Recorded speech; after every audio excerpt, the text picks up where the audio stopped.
ባለቅኔው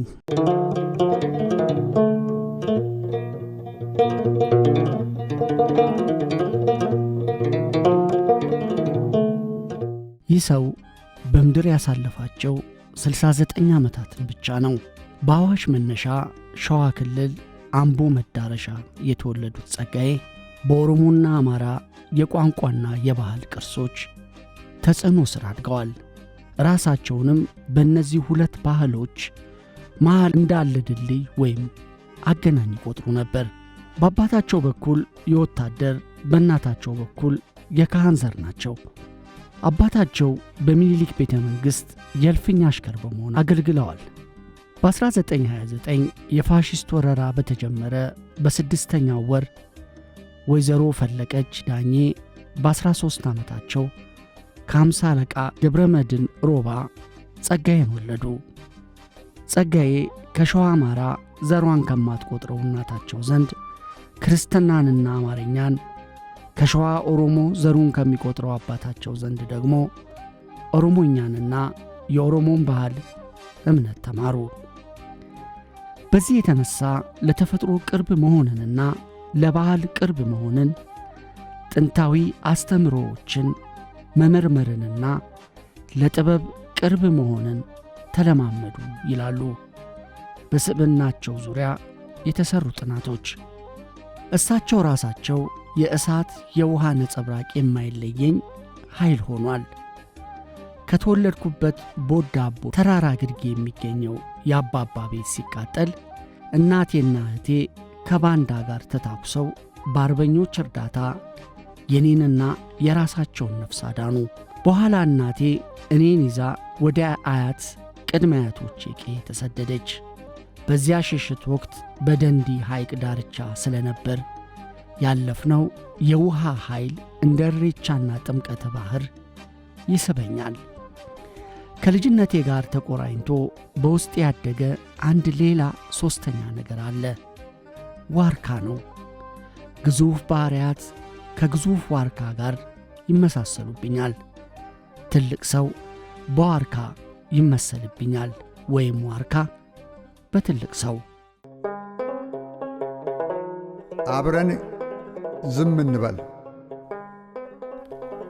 ከሰው መንጋ እንገንጠል፣ ለአንድ አፍታ እንኳ እንገለል፣ በእፎይታ ጥላ እንጠለል፣ ዝም ብለን አብረን ዝም እንበል። ምነው አዋሽ ማዶ ቆቃ የሸለቀው ግርጌ ሸሽተን የቆቃን ሰቆቃ ሰምተን ሲቃውን ሲሰብቀው አይተን ሰቀቀኑን ተወያይተን የምሽት ጀንበር ቢውጠን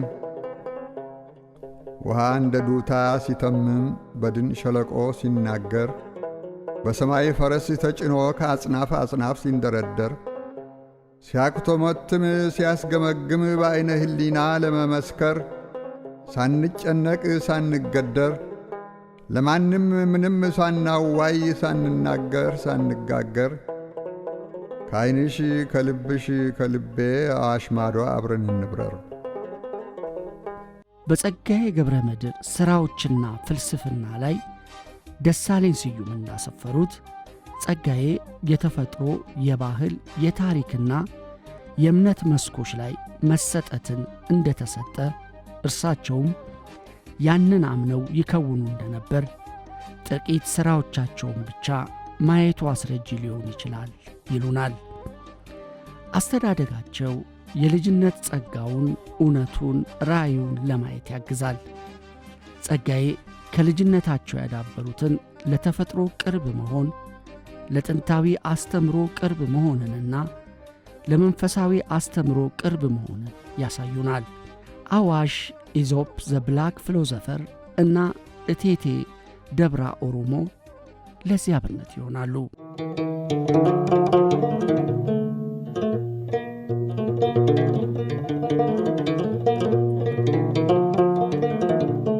ስለት ይህንን ካደረክልኝ ይህን አደርግልሃለሁ ለማለት ለአምላክ ለመላእክት የሚቀርብ ልመና ብጽሐት ነው። ጸጋዬ የስለት ልጅ ናቸው። የስለት ልጅ ደግሞ በብጽሐት በልመና በስለት የተወለደ ልጅ ማለት ነው። በክርስትናቸው ባህልና በኦሮሞ ልማድ ያደጉት ጸጋዬ አይነተ ብዙ ስብዕናዎች እንዲኖራቸው አስችሏቸዋል። በሁለቱ ታላላቅ ባህሎች ስር ማደግ ስፋቱ የታሪክ የባህልና የፖለቲካ መሠረት ያለው አረዳድ እንዲኖራቸው አስችሏቸዋል።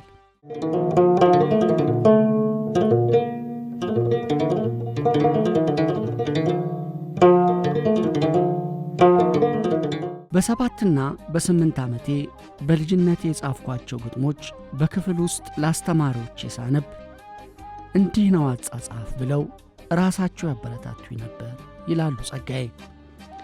በተለይ የቅኔ ሊቅ የነበሩት የዲማው አለቃ መምህር ዮሐንስ አምቦ በመንግሥት ትምህርት ቤት እርሳቸው ወንበር ላይ እኔ ደግሞ መደብ ላይ ቁጭ ብዬ ሲያስተምሩኝ ግጥሞቼን ሲያቃኑልኝ ይቺ ስስ ናት፣ ይህ ደግሞ ያጣልሃል፣ ይህ ደግሞ ውብ ነው ይሉኝ ነበር።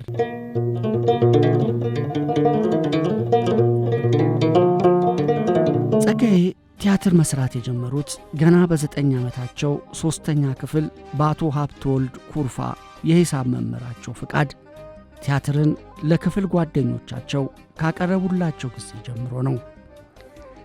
ከልጅነታቸው ጀምሮ በወላጆች ቀንና በክረምት የረፍት ሰዓት ከጓደኞቻቸው ጋር ቲያትር አቅርበዋል። ኢልመ ገልማ፣ አባ ገዳ፣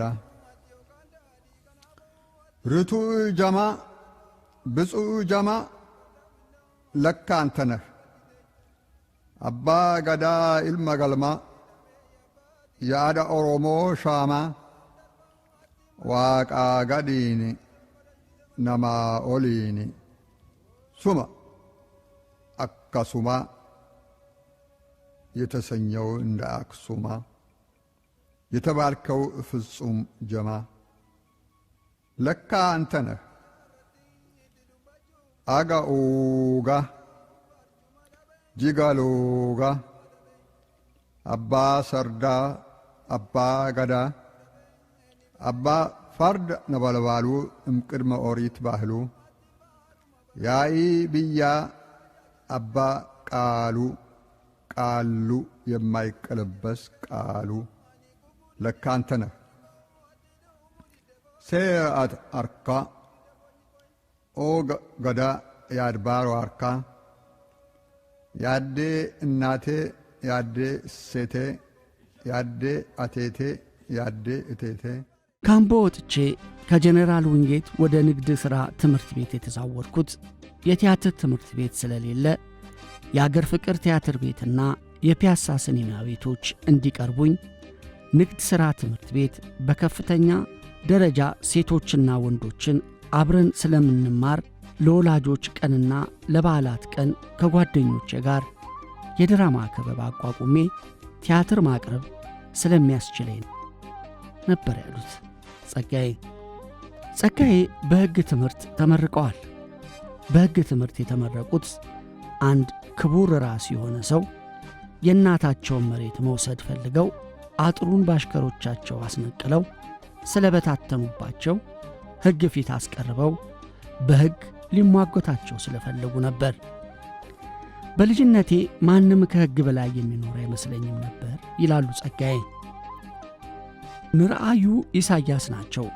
በዘውዱ ጊዜ አቃቢ ሕግ የነበሩ የጥብቅናውን ሥራ ለእኛ ተውልን፣ ትምህርት ቢኖርህም ያንተ ባሕሪ ለጥብቅና አይመችም፣ ቲያትሮችን አይቻቸዋለሁ፣ ሐቅ ስትናገር በግትርነት ነው፣ ሙግት ደግሞ በግትርነት አይካሄድም፣ የሕግን ኳስ ጨዋታ ካላወክበት ግትርነት ያሳስረሃል።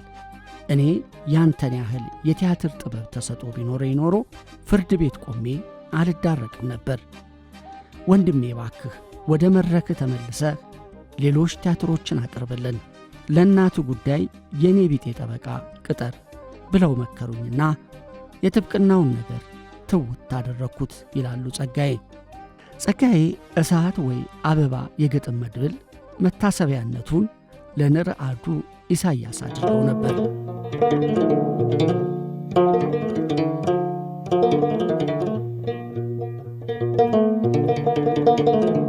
ዕድሜያቸው ለትምህርት እንደደረሰ ወደ ቤተ ክህነት ትምህርት ቤት ገብተው እስከ ዳዊት መድገም የደረሰ ዕውቀት ገብተዋል።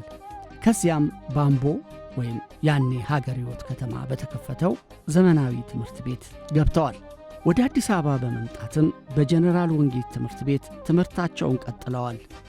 ቀጥሎም ንግድ ሥራ ትምህርት ቤት በመግባት በ1949 ትምህርታቸውን አጠናቀዋል። ትምህርታቸውን እንደጨረሱም በአዲስ አበባ ዩኒቨርሲቲ ቤተ መጻሕፍት ውስጥ እየሰሩ አሜሪካን ሀገር ከሚገኝ አንድ ዩኒቨርሲቲ ጋር ግንኙነት በመፍጠር በተልእኮ የሕግ ትምህርት ተከታትለዋል። ጸጋዬ በትምህርት በቆዩባቸው ዘመናት ሁሉ በተለያዩ ተግባራት ላይ ተሳትፈዋል። ይህም ጥረታቸው ከቲያትር ጋር የተያያዙት ተግባራትን እንዲያከናውኑ አግዟቸዋል። በድርሰትም በትርጉምም ተሳትፈዋል። ይህም ጥረታቸው ከቲያትር ጋር በተያያዘ ጥናት እንዲያደርጉ ወደ እንግሊዝ፣ ፈረንሳይ፣ ጣሊያን በመሄድ አጫጭር ጉብኝትና ዕውቀትን እንዲገበኙ አስችሏቸዋል። በሮያል ኮርት ቲያትር ለንደን፣ በፓሪስ ኮሜዲ ፍራንሲስ፣ በቺካጎ ብላክስቶን የሕግ ትምህርት ቤት ተምረዋል።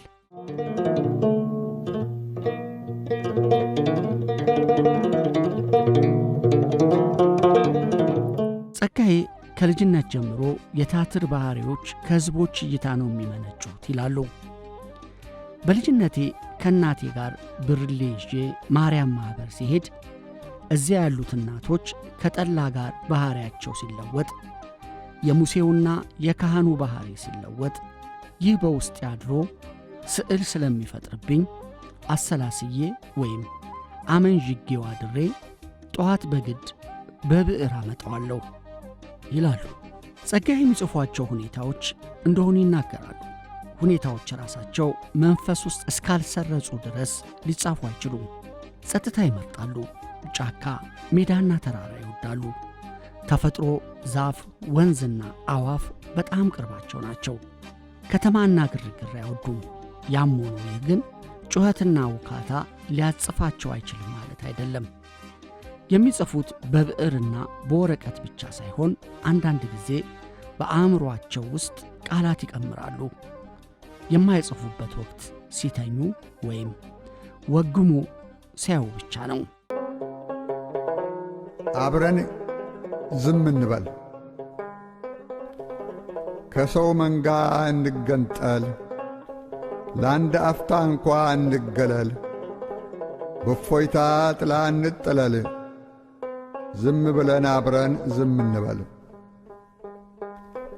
ምነው አዋሽ ማዶ ቆቃ የሸለቆው ግርጌ ሸሽተን የቆቃን ሰቆቃ ሰምተን ሲቃውን ሲሰብቀው አይተን ሰቀቀኑን ተወያይተን የምሽት ጀንበር ቢውጠን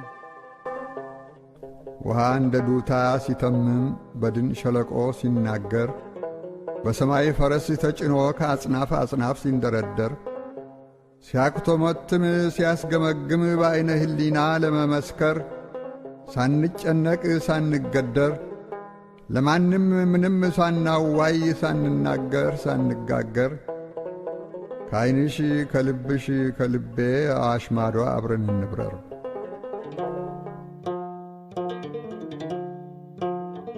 ከውጭ እንደተመለሱ በ1953 ዓ.ም አንስቶ በብሔራዊ ቲያትር ቤት በልዩ ኃላፊነቶች ላይ ሰርተዋል። ወጥ ድርሰቶችን ጽፈዋል። የትርጉም ሥራዎችንም አዘጋጅተዋል። ጸጋዬ ጽፈውና ደርሰው ለመድረክ ያበቋቸውና እንዲሁም ያሳተሟቸው ሥራዎቻቸው በርካታ ናቸው። ዋና ዋናዎቹ ተውኔቶች 41 ብቻ ናቸው። ከዚህም ሌላ እሳት ወይ አበባ በሚል ርዕስ የሚታወቅ የግጥም መድብል አሳትመዋል። በ1949 ዓ.ም በልግ የተሰኘው ተውኔት በመጽሐፍ ታትሟል።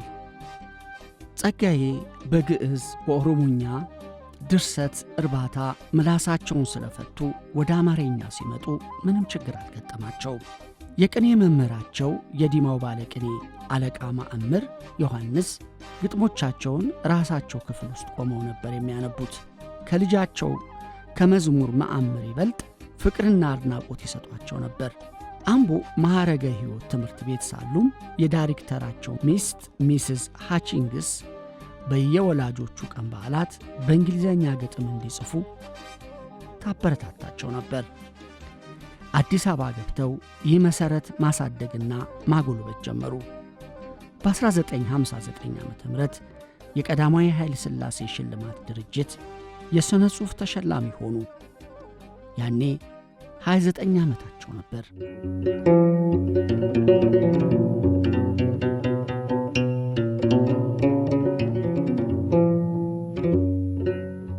ለእኔ ስነ ጥበብ የመንፈስ ውስጥ ጩኸት፣ የመንፈስ ውስጥ ጥሪ ማለት ነው ይላሉ።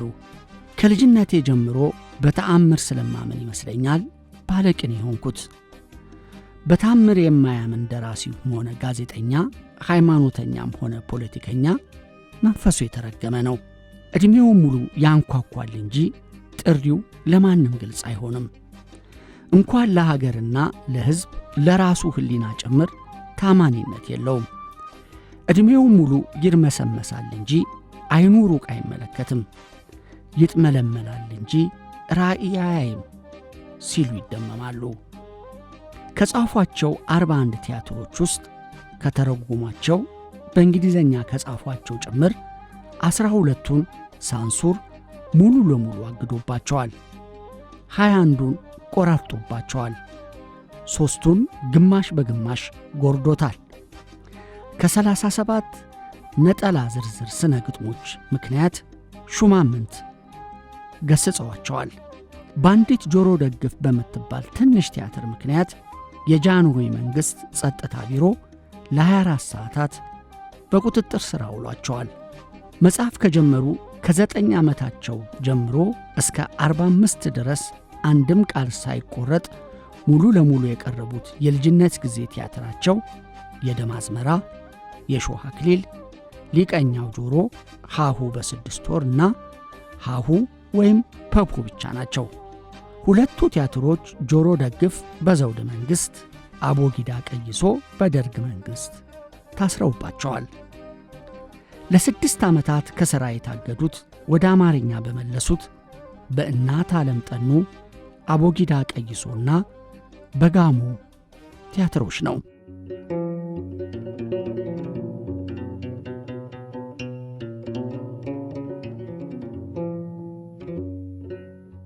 ጸጋዬ በብዕር ሕይወቴ ውስጥ በየዘመኑ የሥነ ልቦና ተጽዕኖዎች፣ መንገላታቶች፣ የደሞዝ መቁረጫዎች፣ የዝውውር መቀጫዎች፣ ዛቻዎች፣ ዘለፋዎች፣ እስሮች ወዘተ ደርሰውብኛል ይላሉ። አክለውም ከዘውድም ከደርግ መንግሥታትም ይልቅ የወያኔ መንግሥት ስውር ሳንሱር የበለጠ የክፋት ረቂቅነት ይታይበታል። ነገሩ ሀገር በቀል ብቻም ሳይሆን የአዲሱ ቀኝ ግዛት ሰለባነትም በሐሰተኛ ዲሞክራሲነት ጥላ ስር ተሸፍኖ ያባባሰው ይመስላል ባይ ናቸው። በጉርምስና ዘመናቸው ብዙ ጽፈዋል። በንጉሠ ነገሥቱ ዘመን፣ በደርግ ዘመን፣ በቀዳማዊ ኃይለ ሥላሴ ቲያትር፣ በብሔራዊ ቲያትር የሀገር ፍቅር ማኅበርንም ሀገር ፍቅር ብለው ያስወሰኑት እሳቸው ናቸው። አዲስ አበባ ዩኒቨርሲቲ በትምህርት ቅርንጫፍ ኤዱኬሽን ዲፓርትመንት በረዳት ፕሮፌሰርነት ተቀጥረው አገልግለዋል። ከፕሮፌሰር ሪቻርድ ፓንክረስትና ከፕሮፌሰር ፓትሃን እገዛ የአዲስ አበባ ዩኒቨርሲቲን የአካዳሚ ኮሚሽን አሳምነው የቲያትር ቅርንጫፍ ቲያትር አርት ዲፓርትመንት አስከፍተዋል።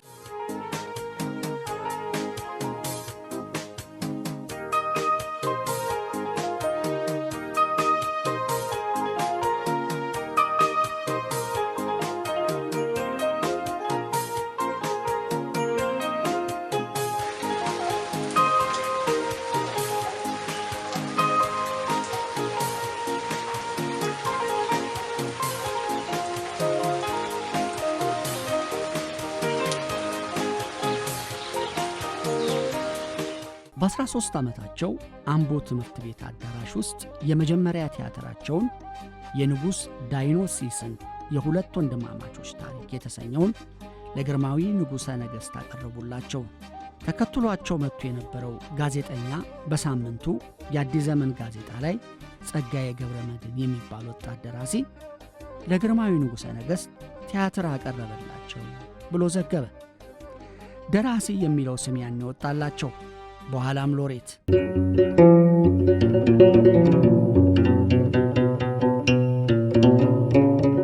ጥንታውያን ግሪኮች አንድ ከፍተኛ ባለቅኔያቸው የማራቶን ሯጫቸው ፈላስፋቸው ግንባሩ ላይ ጭንቅላቱ ዙሪያ የወይራ አንጓ ያስሩለታል።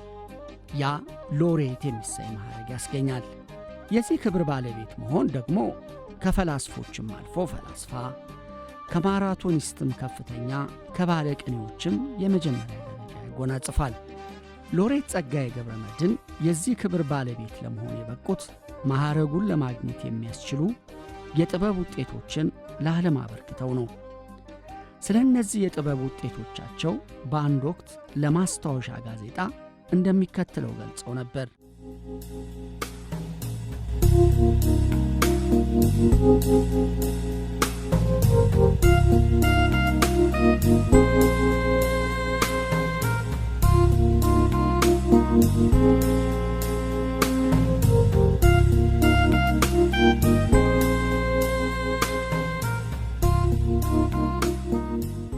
የአዲስ አበባ ዩኒቨርሲቲ ኦርጋናይዜሽን አፍሪካን ዩኒቲ የአንድነቱ አህጉራዊ መዝሙር ውድድር 29 አፍሪካ ፖይቶች ወይም ባለቅኔዎች፣ ሙዚቀኞች ውድድር ሲያደርጉ የቀድሞ ሊቀመንበር አብዱ ዲዩፍ ናቸው በአካል ይህን ውድድር ያደረጉት። እኔ የጻፍኩት ቃላት ተመረጠና ርዕሰ ብሔሮች ስብሰባ ላይ ሊቀመንበሩ ሎሬት ጸጋዬ ብለው ስሜን ጠሩኝ።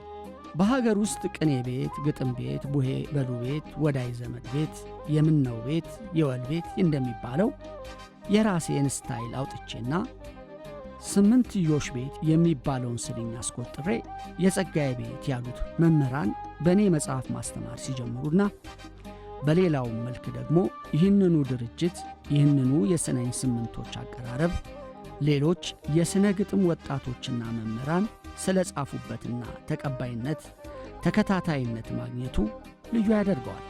ራስን ስታይል የመፍጠርና ቤቱን በስሙ የማስጠራቱ ደግሞ በትምህርት ቤቶች ተቀባይነት አግኝቶ ለማስተማሪያነቱ ላይ ነበር ያሉት።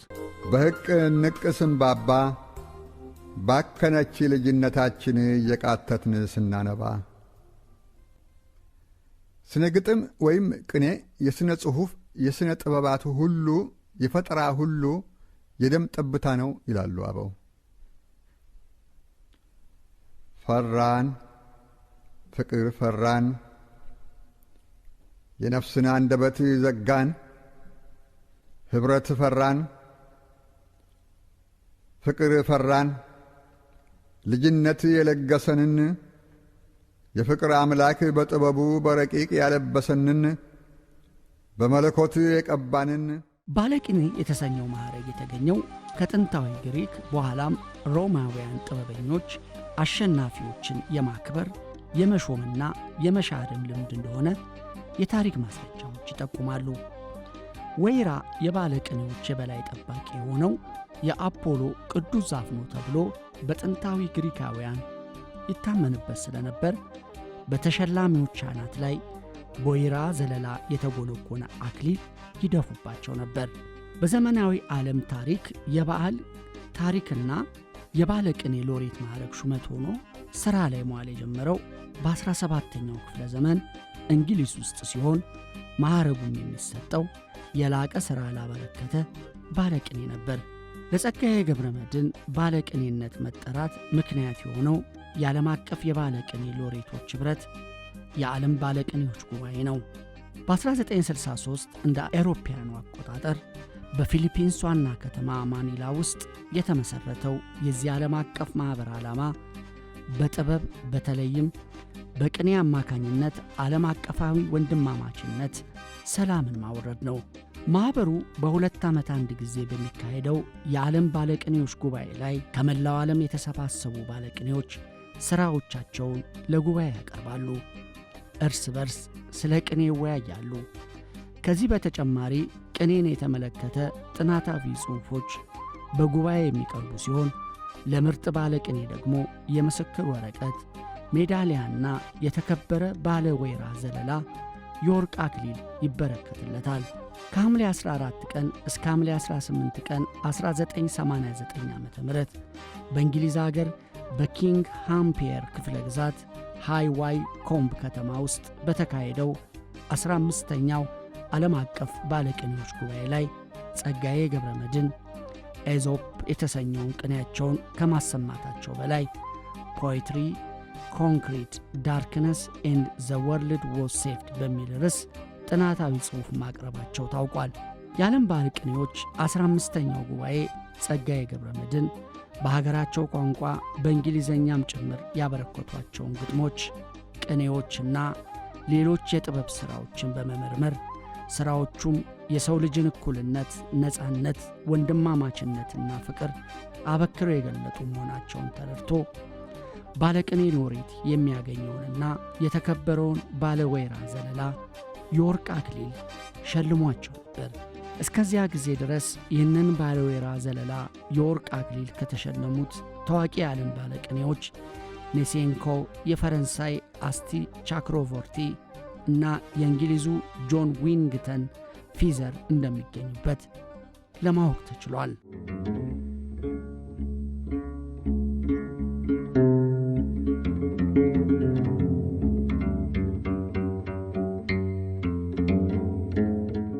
በእንግሊዘኛ የሚጽፏቸው ግጥሞች አብዛኛው ስለ አፍሪካ ነፃነት የሚጮኹ ናቸው።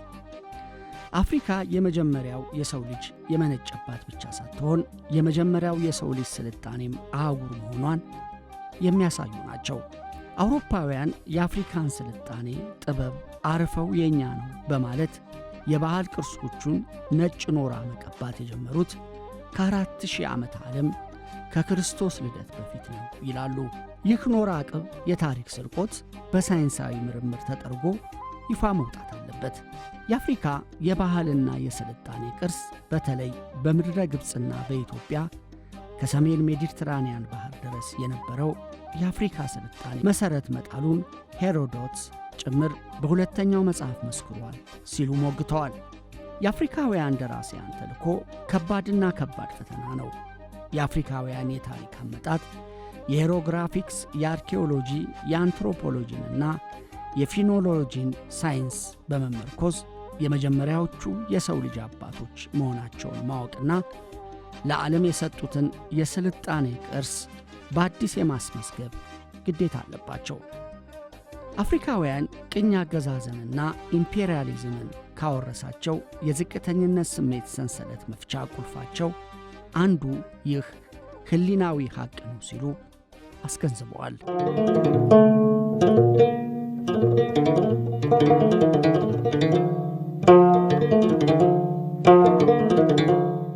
በጸጋዬ ገብረመድኅን ሥራዎች ላይ የተደረጉ ጥናቶች ሁሉ ሥራዎቻቸው ውስጥ ፍልስፍናዊ ምልከታዎች እንዳሉ ያረጋግጣሉ። ቃለ ተውኔቶች እንደ ጸሐፊ ተውኔት ብቻ ሳይሆን እንደ ፈላስፋም ይጠቀሙበታል። በርካታ የተውኔት ጸሐፊዎች እንደሚያደርጉት ጸጋዬ የተራራቁ ገጸ ባህሪያትን አይቀርጹም። በስም በግብርና በመሰለው ሁሉ የሚለያዩ ገጸ ባህሪያትን ቢቀርጹም እንኳን ባለማተያያቸው፣ በንግግር ብስለታቸው፣ በቃል አጠቃቀማቸውና በረቂቅ ሐሳባቸው እይታቸው ጠንካራ የሆኑ እንዲሆኑ ያደርጓቸዋል። ያለ ተውኔት የግላቸው ፍልስፍና ለማስኬድ የሚጠቀሙባቸው እንዲሆኑ ያደርጓቸዋል። የጸጋዬ ሥራዎች በቀጥታም ይሁን በተዘዋዋሪ ታሪክን መሠረት ያደረጉ እንጂ ንጹሕ ፈጠራ ወይም ልብ ወለድ አይደሉም ይላሉ አጥኞቹ። ይህም ከጸጋዬ የፍልስፍና መንገድ ጋር ግንኙነት አለው። ታሪክን ለፍልስፍና ማስኬጃ ይጠቀሙበታል እንጂ እንዲሁ እንደወረደ የሚተርኩ አይደሉም። በተለይ ደሳለኝ ስዩም የጸጋዬ ገብረመድኅን ሥራዎችንና ፍልስፍናዎች ላይ እንዳስቀመጡት ከምዕራብ ፈላስፎች በተለይ ጸጋዬ ሴቶችን የሚያዩበት የተለየ መነጽር አላቸው። ይህ መነጽር መነሻ መሠረት የሚያደርገው ቅድመ ክርስቶስ በነበረው የጥቁሮች ስልጣኔ እምነትና አረዳድ ላይ ነው። ጸጋዬ ሴቶችን በመመሰል ባህል 3 የተለያዩ የፍልስፍና አታዮች አሏቸው።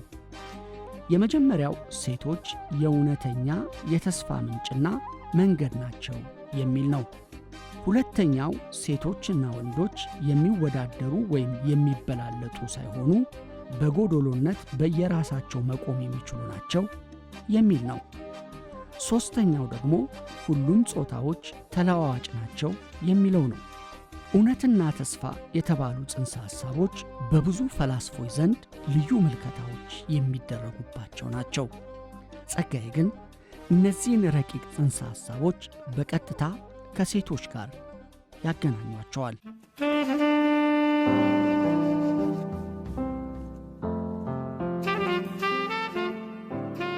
Aesop.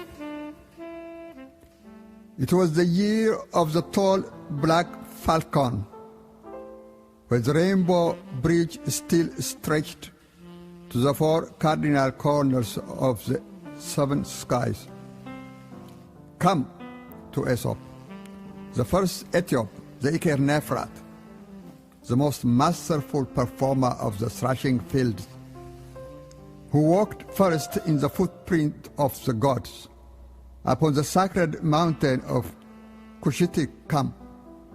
He is the firstborn of the earth and sky mother Atbara. Her lightning throne was sent down for him from the cosmos.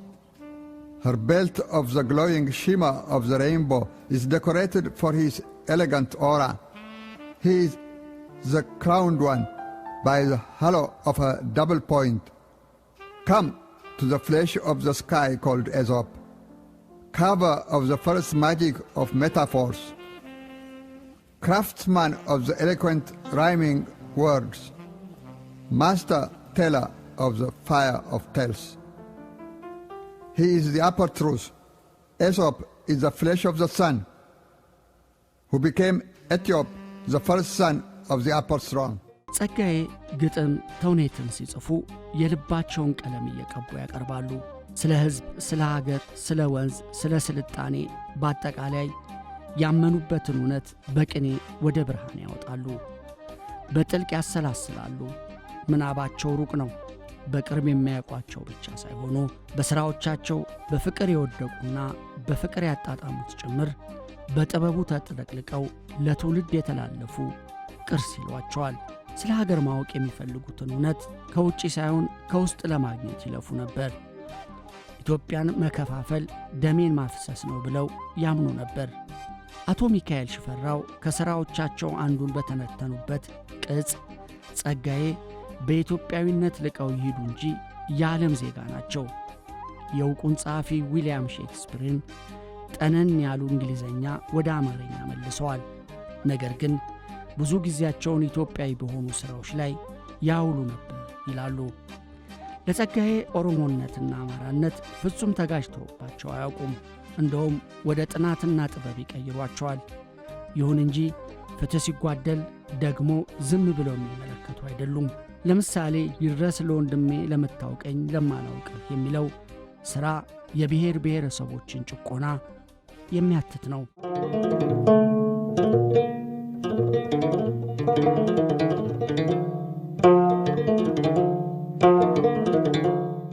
በሚኒሶታ ኖርዝ ዌስተርን ዩኒቨርሲቲ የሥነ ጽሑፍ ረዳት ፕሮፌሰር የሆኑት ዶክተር ተፈራ ንጉሴ ለቢቢሲ በሰጡት አስተያየት ጸጋዬ ገብረ መድኅን የፓን አፍሪካ ብሔርተኝነት ያቀነቅኑ ነበር ይላል። ሕይወታቸውና ፍልስፍናቸው ከጥቁር ሕዝቦች ይመነጫል። ኦሮሞነቱንም ካየነው ከኩሽ ሕዝቦች አንዱ ነው ብለው ስለሚያምኑ እነርሱ ደግሞ የስልጣኔ ጀማሪዎች ናቸው ይላሉ። እርሳቸውም የሚዘምሩለት ኢትዮጵያዊነት ኦሮሞ የሚፈልገው አይነት ነው ይላሉ ዶክተር ተፈራ። ይህንን ደግሞ በጽሑፋቸው ውስጥ በግልጽ ታይቷል።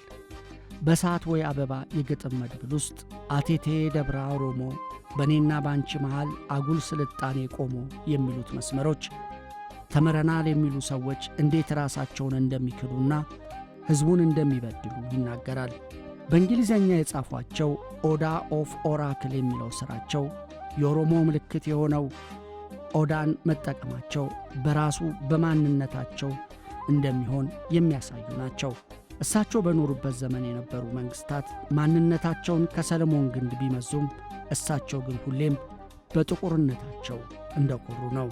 አድዋና ቴዎድሮስ የሚሉ ሥራዎቻቸው ሲታዩ በጥቁር ማንነት የተቀኙ ናቸው። ስለዚህ ጸጋዬ ጥበብን ለጥበብነት ብቻ ሳይሆን ለማኅበራዊ ለውጥና ባህልን ለማስተዋወቅ ተጠቅሞበታል። ጸጋዬ ገብረመድኅን እንደ አውሮፓ አቆጣጠር በ1998 ኢትዮጵያን ሪቪው በተባለው መጽሐፍ ላይ በታተመው ቃለ ምልልስ ላይ ኢትዮጵያዊነት ለእርሶ ምንድን ነው ተብለው ተጠይቀው ነበር። ለሎሬት ኢትዮጵያዊነት የአፍሪካን ታሪክ፣ ስልጣኔና ባህል የሚረዳ እንዲሁም የዓለምን ስልጣኔ፣ ባህልና እኩልነትን፣ ወንድማማችነትን ጠንቅቆ የሚገነዘብ ነው። ሎሬት አክለውም ስለዚህ እኛ ለትምህርት አሜሪካ እንደምንሄደው እነርሱም ግብዝነታቸውን ትተውና ዝቅ ብለው ከቀደምት የሰው ዘሮች ምድር ለመማር መምጣት አለባቸው። ለእኔ ኢትዮጵያዊነት ያ ነው ብለው ነበር።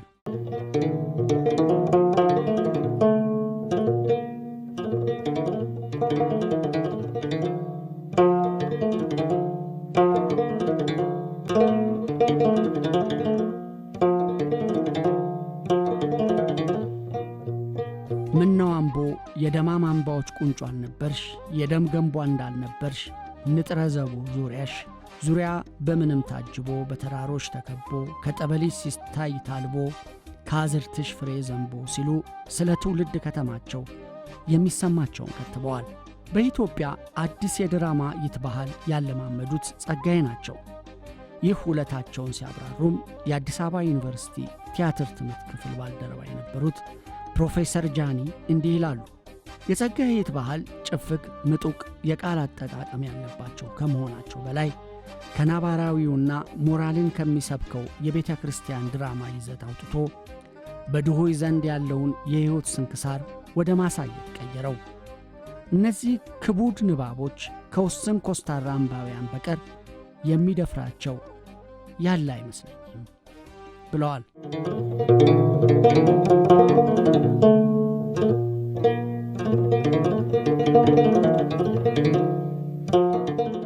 ጸጋዬ በአማርኛ በኦሮሞኛና በእንግሊዝኛ ይጽፋሉ። ፈረንሳይኛና ግዕዝም ለመግባቢያ ያህል ያውቃሉ።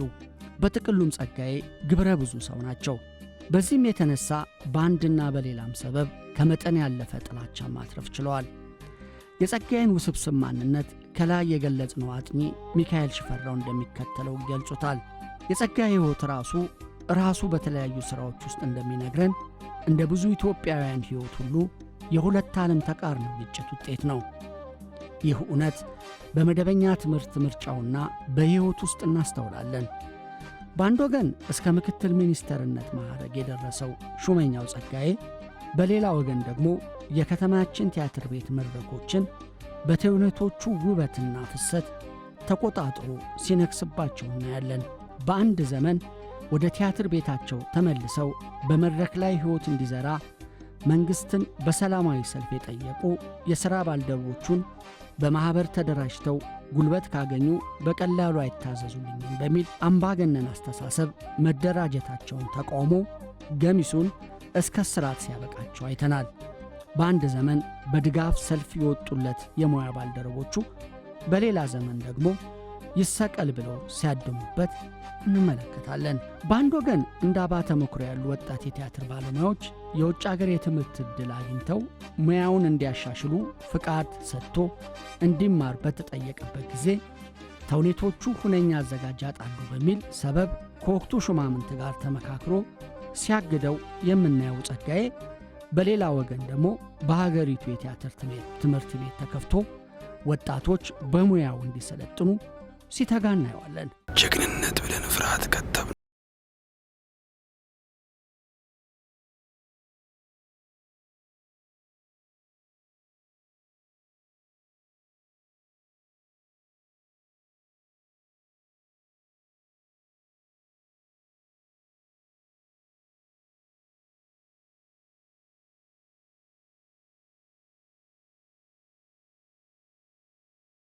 ዕድሜያቸውን ሁሉ ሲጽፉ የኖሩት ጸጋዬ ማኅበራዊ ጉዳዮች፣ ሀገራዊ ጉዳዮችና ብሔራዊ ጀግኖች ይበልጡን ልባቸውን ይገዛቸው እንደነበር ከጽሑፎቻቸው መረዳት እንችላለን።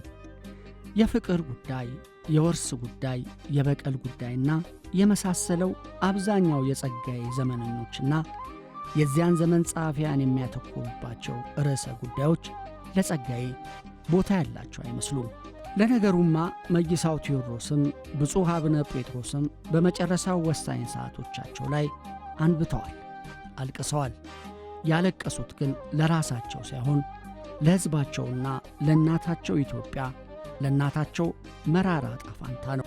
ብርህ የዘውድን መንግሥት ካላስቆጣ፣ የምርጥ መኮንኖችን መንግሥት ካላስቆጣና የጠባብ ወንበዴዎችን ካላስቆጣ እምብዛም ቁም ነገር የለውም ማለት ነውና ምቀኛ አፍራሽ ቢሆንም ያጠናክራል፣ ያነቃሃል ነበር ያሉት ጦቢያ ቅጽ 10 ቁጥር 3 1995 መጽሔት ላይ።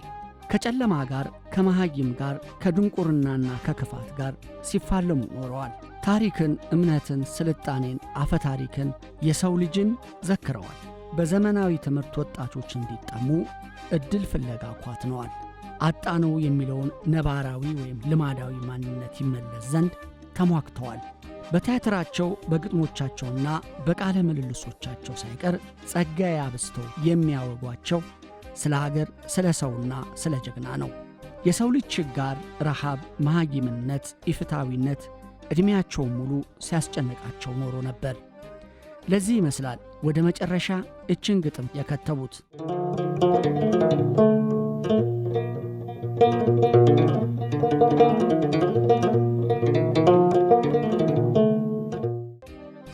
የማይነጋ ሕልም ሳልም፣ የማይድን በሽታ ሳክም፣ የማያድግ ችግኝ ሳርም፣ የሰው ሕይወት ስከረክም፣ እኔ ለእኔ ኖሬ አላውቅም። ሎሬት ጽፈው ያስቀምጧቸው የሕይወት ታሪክ እንዳላቸው ይነገራል። ባለቅኔ ጸጋዬ ገብረመድኅን በአብዛኛው ኢትዮጵያዊ የሚታወቁት በዘመን ተሻጋሪ ተውኔቶችና ግጥሞች መሆኑ ይታወቃል። ሆኖም ግን ጸጋዬ ዕድሜያቸው እየገፋ ሲመጣ ሐሳባቸውም እየጎለበተ ነበር የመጣው። የብዕር ትሩፋታቸውም የብስለት እድገቱ እንደዚያው ከቤተሰባዊ ታሪክ ወደ ማኅበራዊ፣ ከማኅበራዊ ወደ ሀገራዊ፣ ከሀገራዊ ታሪክ ወደ አህጉራዊም የሥነ ጥበብ ጥናትን ጨምሮ ነበር። ረዥም ዘመናት ባለቅኔው በኩላሊት ሕመም ሳቢያ በኢትዮጵያውያን የካቲት 1997 ዓ.ም በሀገር አሜሪካ በልጆቻቸው ቤት ሆነው ሕክምናውን ሲከታተሉ ቆይተው ነፍሳቸው ከሥጋቸው ተለይቷል። የማሳረጊያ ግጥማቸው ከላይ የሰፈረው ነበር።